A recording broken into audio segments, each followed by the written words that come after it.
horses almost always wear boots or wraps, especially if they're jumping or if the footing's really hard.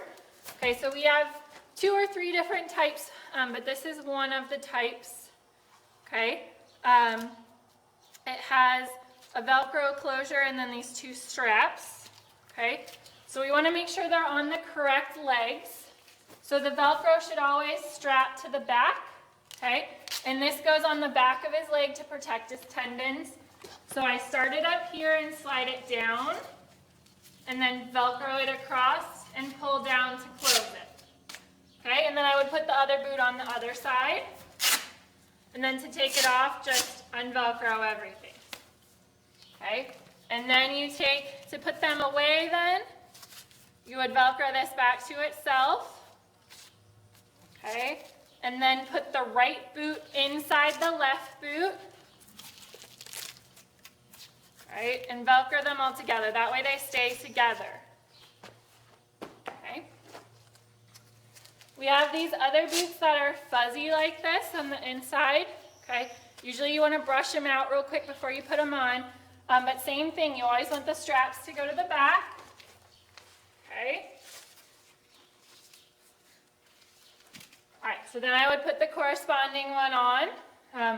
And again, when I take them off, I'm going to wrap them up into each other.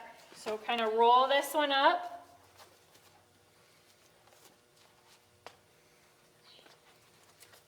And then roll it into this one. Okay, there are times where we might polo wrap the horse's legs. If you don't know how to do this, you definitely need to practice before you're proficient at it. But the polo wraps are in a rack on the wall in the tack room. So to start my polo wrap, I start just below his knee. And again, I'm always going to wrap his tendon to the back and to the inside. Okay? So I'm going to go counterclockwise on his right leg and clockwise on his left leg. Okay? So I start up here, come across the front of his cannon bone and put just a little pressure on it as I come across the front. Okay, as I overlap down his leg, I want it to be very consistent and consistent in the tightness. Okay, I go under his fetlock once. Right, so I kind of dip down and come up to support it, and then come back across the top as I come up. Again, trying to stay super consistent with my tightness and my overlap. Okay, and then when I get to the top, I Velcro it. Right? So then this leg is polo wrapped and I would do the corresponding leg as well. Okay. When I take it off, I just unvelcro it. Okay, now it's off. To re-roll it back up so that it's ready to go. Okay, this is really important that you do this properly because if you do it wrong, and someone polo wraps the whole leg and then they can't Velcro it at the end, they're going to be really mad at you, okay?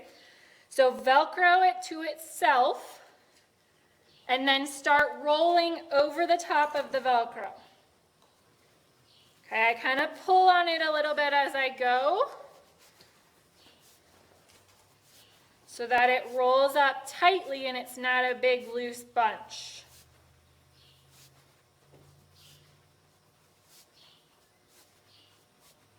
Okay, and then I just tuck the little end here back in the top, right? And then it goes back in the rack. Okay. We also have one other type of boot that can go on the front legs. These are generally for the smaller horses, so it's not actually going to fit on his leg at all, but this part goes down here by the fetlock and it protects the front legs from hitting together. So I slide it down his leg. All right, and then take the Velcro through each one of these loops and then pull it back.